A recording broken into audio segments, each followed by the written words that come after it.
The types of variations we have got the two types. Now one, we have what we call discontinuous variation. Discontinuous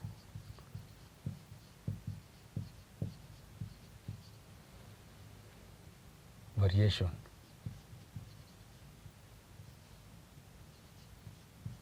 So what is discontinuous variation?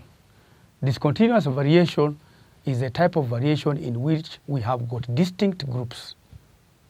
We have got distinct groups or members with no intermediate forms.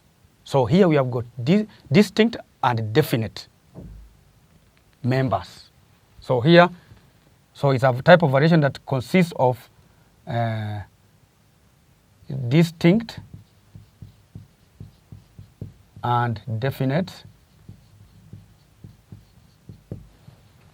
members with no intermediates. So there are no intermediates. So here it means that a member will belong to a specific group. There are no intermediates. Examples. The examples, some of them we are already given here, but in human beings there are very many examples in human beings. For example, tongue rolling. Tongue rolling, you can either be a tongue roller or not. So you cannot do both. You can only belong to one. So we have examples here in humans. We have tongue rolling or not. So you can roll your tongue or not. Now, we have the ABO blood group system.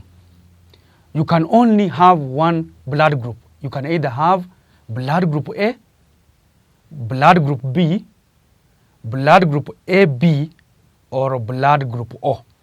You can only belong to one, or you can only have one.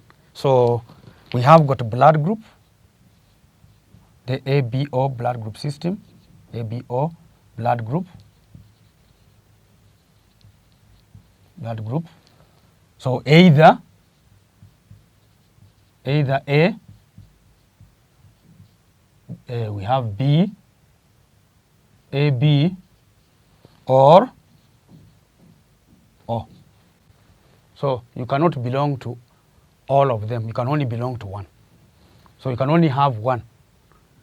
We have another one. This is the growing of hair in the nose. You can either hair can only grow there or not. So growing of hair in the nose, growth of hair in the nose. So some people, they have hair growing in the nose while others are not. They can't have both, yes or not.